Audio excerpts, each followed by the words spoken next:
இந்த காலை நேரம்ங்கிறது முதல் முகூர்த்தம். அந்த முதல் 1.5 மணி நேரம் தான் உங்கள் வாழ்க்கையை அமைக்கின்றது. அந்த 1.5 மணி நேரம் நீங்க ஒரு ஈர களிமண் மாதிரி இருக்கீங்க. அந்த நேரத்துல நீங்க உங்களை என்னவா செய்யறீங்களோ அதுவா உங்க வாழ்க்கை அமைஞ்சிரும். இதை நல்லா புரிஞ்சுக்கணும்.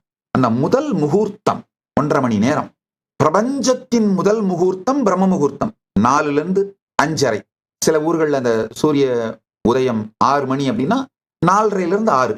சூரிய உதயத்துக்கு முன்னாடி இருக்கிற 1.5 மணி நேரம் தான் பிரபஞ்சத்தின் முதல் முகூர்த்தம் பிரம்ம முகூர்த்தம்.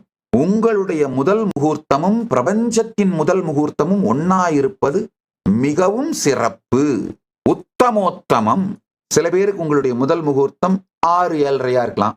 சில பேருக்கு உங்களுடைய முதல் முகூர்த்தம் 7:30-9 இருக்கலாம். சில பேருக்கு உங்களுடைய முதல் முகூர்த்தம் 9-10 கூட இருக்கலாம். சில பேருக்கு உங்கள் முதல் முகூர்த்தம் 10-12 கூட இருக்கலாம். ஆனா உங்களுடைய முதல் முகூர்த்தமும் பிரபஞ்சத்தின் முதல் முகூர்த்தமும் ஒன்னா இருக்கிறது உத்தமோத்தமமானது. பிரம்ம முகூர்த்தத்தில் 4லிருந்து 6 வரை அந்த பிரம்ம முகூர்த்த நேரத்தில் எழுவது மிகவும் சிறப்பு.